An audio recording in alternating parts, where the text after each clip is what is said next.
Good morning third class. आज हम लोग आपका साइंस का चैप्टर पढ़ने वाले हैं जिसका नाम है लिविंग हैबिट्स ऑफ एनिमल्स। यही चैप्टर हमने आपके ऑनलाइन क्लास में भी लगा करा था। इसका हमने थोड़ा सा हमने इस चैप्टर को ऊपर ऊपर से पढ़ा था, तो आज हम इसको थोड़ा सा ठीक से पढ़ेंगे। तो यहाँ पे living organism need food, water and a place to live and reproduce. They can find these things in their habitats. Their natural surroundings are or the home of a plant or animals is called its habitat. Many kinds of plants and animals can live in one habitat, which we call them inhabitants. तो यहाँ पे कह रहे हैं कि living organism जो होते हैं, कोई भी जीव जंतु होगा, चाहे वो पेड़ हो, कोई जानवर हो, इनको क्या होता है, एक पर्टिकुलर पानी, पर्टिकुलर मौसम और चीज़ों की ज़रूरत होती है, और ये पर्टिकुलर चीज़ें इनको अपने हैबिटेट में मिल जाती हैं। ठीक है, तो हैबिटेट क्या होता है, वो जगह जहाँ पे एक जानवर, एक पेड़, एक इंसान रहता है, उसको हैबिटेट कहते हैं। जो उसके हिसाब से ठीक हो, जो उसके, अब अगर हम एक पेंगुइन को जो कि बर्फ़ में रहता है, आप रेगिस्तान में छोड़ दोगे तो क्या वो जी पाएगा? वो नहीं जी पाएगा, क्योंकि उसका हैबिटेट क्या है, उसकी हैबिटेट बर्फ़ है। उसी तरह अगर आप एक ऊँट को बर्फ़ीले तूफ़ान में छोड़ दो, तूफ़ान में भी मत छोड़ो, आप बर्फ़ के टीले पे जाके खड़ा कर दो, तो क्या वो जी पाएगा? वो नहीं जी पाएगा, क्योंकि वो किसका जीव है? वो रेगिस्तान का जीव है। ठीक है, पानी को आप ज़मीन पे रख दो, मछली को आप ज़मीन पे रख दो तो वो नहीं जी पाएगा, क्योंकि उसका हैबिटेट क्या है? पानी है। और वाइस वर्सा, आप समझ गए होंगे कि हैबिटेट किसे कहते हैं। वो सराउंडिंग्स जहाँ पे एक प्लांट और एनिमल अपना घर बनाता है और अपना क्या कहते हैं, खाना पीना, अपना शेल्टर, सब कुछ जहाँ करता है, उसको हैबिटेट कहते हैं। ठीक है, और एक हैबिटेट में बहुत सारी चीज़ें हो सकती है, कोई पेड़ भी होंगे, कई जानवर होंगे, कई कीड़े मकोड़े होंगे। तो ज़रूरी नहीं है एक हैबिटेट में एक ही जानवर या एक ही प्लांट होगा। एक ही हैबिटेट में कई सारे इनहैबिटेंट्स यानी कि जीव जंतु हो सकते हैं। ठीक है, इनहैबिटेंट्स मतलब एक हैबिटेट में रहने वाले जीव जंतु। ठीक है, एक एग्जांपल ले लो, ये एक हैबिटेट है जंगल। ठीक है, एक जंगल में, इस हैबिटेट में क्या क्या रहता है? देखो, आपको उल्लू भी मिलेगा, फॉक्स भी मिलेगा, स्क्विरल भी मिलेगा। ठीक है, प्लांट्स हैं, ट्रीज़ हैं, बुशेस हैं, बहुत कुछ है ना। तो ये सारे क्या है, इसके इनहैबिटेंट्स हैं। ये एक हैबिटेट है और ये इनहैबिटेंट्स। ठीक है, अब animals and their living spaces. अब animals like to live in spaces where they can survive. Animals like to live in places where they can survive. Their body parts are modified to help them to live in their surroundings. तो animals, जीव जंतु जो होते हैं, वो कहाँ रहना पसंद करते हैं? जहाँ पे वो ज़िंदा रह पाएँ। ठीक है, तो which are the places where you can find animals. आप जानवर को कहाँ कहाँ पा सकते हो? पहला, आप ज़मीन पे पा सकते हो उनको। दूसरा, पानी में मिल सकते हैं जानवर, हवा में मिलते हैं जानवर, और पेड़ों पे मिलते हैं जानवर। ठीक है, तो पहला हमने उस दिन भी पढ़ा था, टेरेस्ट्रियल एनिमल्स के बारे में हमने थोड़ा बहुत पढ़ा था। तो टेरेस्ट्रियल एनिमल्स, टेरेस्ट्रियल मतलब लैंड, टेरा मतलब लैंड, तो ज़मीन पे रहने वाले जानवरों को हम बोलते हैं टेरेस्ट्रियल एनिमल्स। अब animals like cows, horses and camels live on land, they are called terrestrial animals. These animals are well suited to live on land, they have legs to move. तो इन जानवरों के पास क्या खासियत होती है? इनके पास पैर होते हैं ज़मीन पे चलने के लिए। ठीक है, इसीलिए ये लैंड एनिमल्स हैं। अब जैसे यहाँ पे हॉर्स है, तो हॉर्स की खासियत क्या है? इसके पास स्ट्रॉन्ग लेग्स हैं, ये तेज़ भाग सकता है। ठीक है, और कैमल्स की खासियत क्या होती है? Camels live in walk in on hot sand, so they have pads between their feet. तो उनके जो ये फीट है, इसके नीचे आपको एक पैडिंग मिलेगी, जैसे इन्होंने जूता पहन रखा हो। ठीक है, जिसकी वजह से इनके पैरों पे इनको गर्मी नहीं लगती। ठीक है, polar bears live on extreme cold regions, they have fur on their bodies which keep them warm. तो ये जो इनकी चमड़ी है, ये इतनी मोटी होती है कि इनको इस पर ठंड नहीं लगती। तो ये ऐसी जगहों पे रहने के लिए इनके ख़ास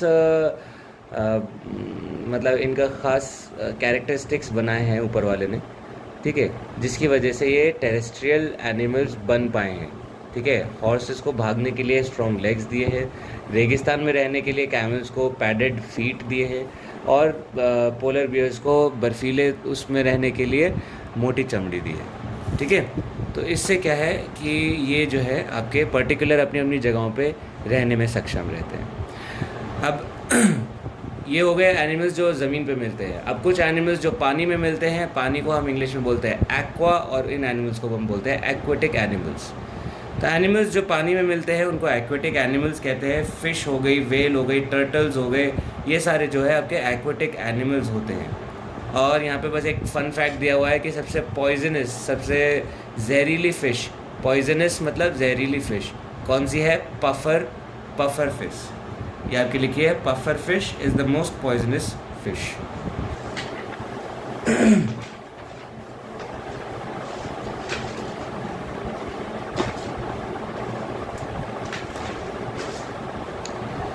अब जैसे यहाँ पे आपके फिशेस के बारे में लिखा है, तो फिश के पास क्या नहीं होते, मैंने आपको उस दिन भी बताया था, लंग्स नहीं होते, गिल्स होते हैं, और वो सांस लेते हैं अपने गिल से। और इनको तैरने के लिए ऊपर वाले ने फिन्स दिए हैं। दे also have fins which helps them swimming. तो वो अपने फिन से ऐसे हटा के, पानी को हटा के ऐसे स्विम कर पाते हैं। टर्टल्स की खासियत क्या है? Turtles have flippers that work like ores while swimming. तो ये जो आपकी उंगलियां होती हैं, इसके नीचे पैडिंग होती है, जिससे वो पानी को धकेल पाते हैं, जिससे वो स्विम कर पाते हैं। तो इस तरह ये पानी के अंदर रह पाते हैं। Whales have lungs, they come to the water surface at regular intervals to breathe. तो जो वेल्स होती है, इनके पास गिल्स नहीं होते फिशेस की तरह, इनके पास क्या होते हैं? लंग्स होते हैं। जैसे इंसानों में लंग्स होते हैं ना, इसी तरह इस मछली में गिल्स ना होके लंग्स होते हैं। तो इनको बार बार पानी के ऊपर आना पड़ता है हवा लेने के लिए। तो वेल्स हर टाइम ज़मीन पानी के अंदर नहीं रहते, इनको थोड़ी थोड़ी देर में ऊपर सतह पे, ऊपर पानी के ऊपर आना पड़ता है सांस लेने के लिए, ठीक है। इस तरह ये पानी के अंदर रहती है। नाउ अब दो और रह गए आपके animals that fly in air. जो हवा में ऊपर रहते हैं उनको कहते हैं एरियल एनिमल्स। क्या कहते हैं उनको? एरियल एनिमल्स, ठीक है। एरियल और आर्बोरियल दो वर्ड है, याद रखना। एरियल और आर्बोरियल दो अलग वर्ड है। तो एरियल जो हो गया एनिमल्स, वो हवा में रहने वाले एनिमल्स। आपको हवा में कौन कौन से जानवर मिलेंगे? कौवा मिलेगा, कबूतर मिलेगा, ठीक है, चील मिलती है, वल्चर है, बहुत सारे एनिमल्स होते हैं।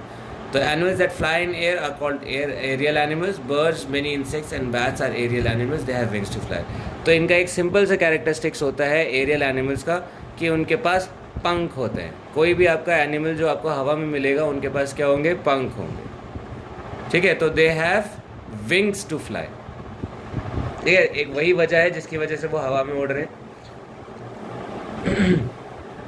Next, animals that live on trees. जो पेड़ों पे रहने वाले जानवर हैं उनको आर्बोरियल एनिमल्स कहा जाता है। तो आर्बोरियल में कौन कौन से आ गए? मंकी हो गए, लिजर्ड हो गया, और गिलहरी हो गई, इसको हम स्क्विरल बोलते हैं। Some animals like monkeys, squirrels and tree lizards etcetera most of their time live most of their time in trees.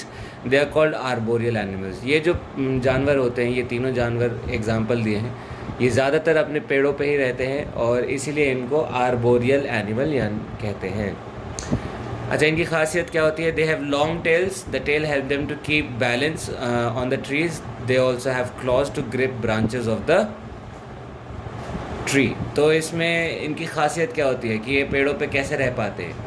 पहला, इनके पास लंबी लंबी पूँछ होती है, जिसकी वजह से ये बैलेंस बना पाते हैं। बंदर तो उस पर लटक भी जाते हैं अपनी पूँछ पे, ठीक है। ये जो पूँछ होती है, पूँछ आपकी जो है बैलेंस बनाने में काम आती है, ताकि ये पेड़ पे जो है आराम से चल पाएँ, इनको लुढ़के ना। और इनके जो पंजे होते हैं वो थोड़े स्ट्रॉन्ग होते हैं। उनके पंजों में आपके नाखून बहुत तेज़ होते हैं, जिसकी वजह से ये अपने नाखून गाड़ पाते हैं इस पे, पेड़ पे, ठीक है, और उस पर चल पाते हैं। तो ये हो गया आर्बोरियल एनिमल्स की खासियत। Habitat protection. अब हमारा फ़र्ज़ बनता है कि हम अपने हैबिटेट्स को बचाएं, उनको अपने ही नहीं दूसरे जानवरों का भी ख्याल रखें। तो वो कैसे किया जा सकता है? Habitats are the source of food, water and place to live. Any change in the habitat will affect the source of life for the inhabitants. Some changes are caused by nature, other are caused by humans. अब देखो, habitat किसे कहते हैं? जहाँ पे खाना, पानी और जगह मिले किसी जीव जंतु को, उसको हैबिटेट कहते हैं। अगर हैबिटेट में इन तीनों में से कोई भी चीज़ ख़राब होती है तो जो इनहैबिटेंट्स है, यानी कि जो जीव जंतु हैं, वो उसमें नहीं रह पाएंगे। अब हैबिटेट किस किस चीज़ से ख़राब होती है? पहला, नेचर से ख़राब हो जाती है। नेचर में कभी बारिश तेज़ पड़ जाती है, या फिर आंधी तूफ़ान आ जाता है, या आग लग जाती है, तो वो क्या है, नेचुरल कॉजेज़ से जो है आपका हैबिटेट को नुकसान पहुंचता है। दूसरा हो गया ह्यूमंस। अब ह्यूमंस की भी कुछ ऐसी हरकतें होती हैं जिनकी वजह से काफ़ी फॉरेस्ट्स ख़राब हो जाते हैं, बहुत सा नुकसान होता है हैबिटेट्स को। वो हम आगे पढ़ेंगे कैसे। जैसे कि चेंजेस कॉज्ड बाय मैन।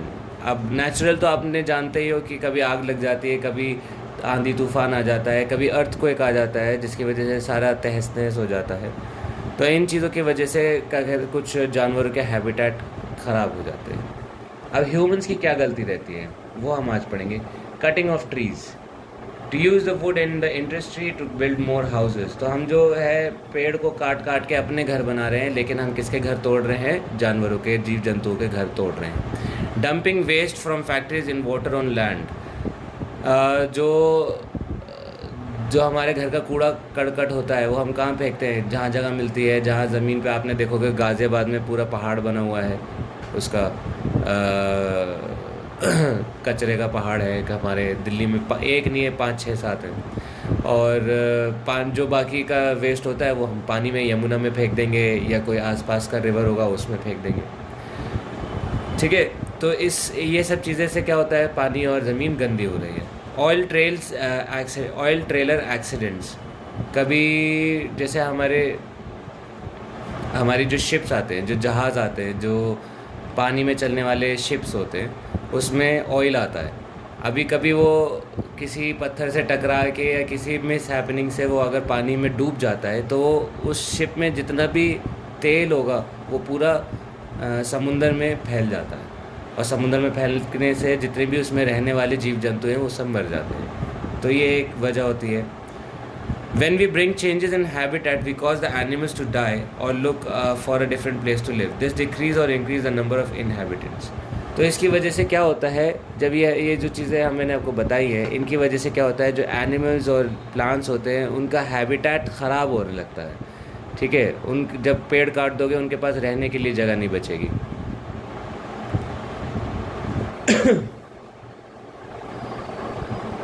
ठीक है,